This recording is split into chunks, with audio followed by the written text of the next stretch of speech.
নমস্কার বন্ধুরা, আমি পিকলু হালদার। আপনারা দেখছেন আমার ইউটিউব চ্যানেল এগ্রিকালচার টাক্স। আমার ইউটিউব চ্যানেলে আপনাদের স্বাগত জানাই। তো বন্ধুরা, আমাদের ড্রাগন গাছ দ্রুত বৃদ্ধির জন্য কি কি জিনিস প্রয়োগ করব সেটা আজ বিস্তারিত আলোচনা করব।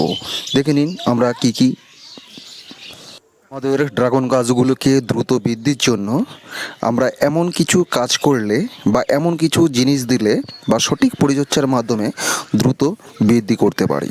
তার জন্য অবশ্যই আমাদের যে জিনিসগুলো করণীয়, প্রথম অবস্থায় আমাদের গাছগুলোকে সুষম আহার দেওয়া একান্তই প্রয়োজন। সুষম আহার বলতে আপনি দিতে পারেন ভার্মি কম্পোস্ট, গোবর সার, নিমখোল, সরষে।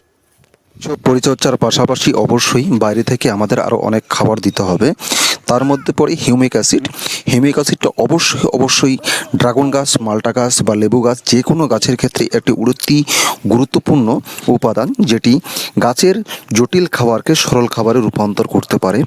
এই হিউমিক অ্যাসিড আপনারা পাউডার হিসাবে ব্যবহার করতে পারেন অথবা লিকুইড হিসাবে ব্যবহার করতে পারেন। পাউডার ফর্মটা সবসময় ইউজ করবেন আপনাদের গাছের গোড়ায়, আর লিকুইড ফর্মটা ইউজ করবেন সবসময় গাছের উপরে।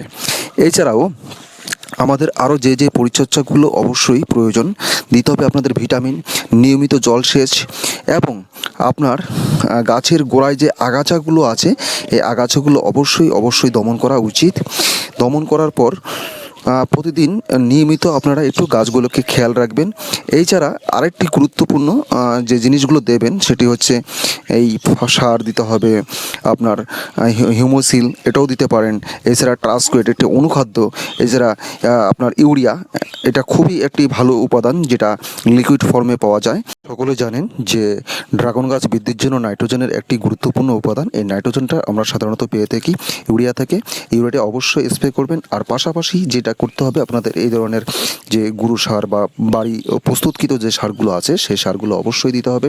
এছাড়া আপনাদের কচি যে ডালগুলো আছে, এই দেখুন আমার একটা ফুল চলে এসে, খুব সুন্দর ফুল।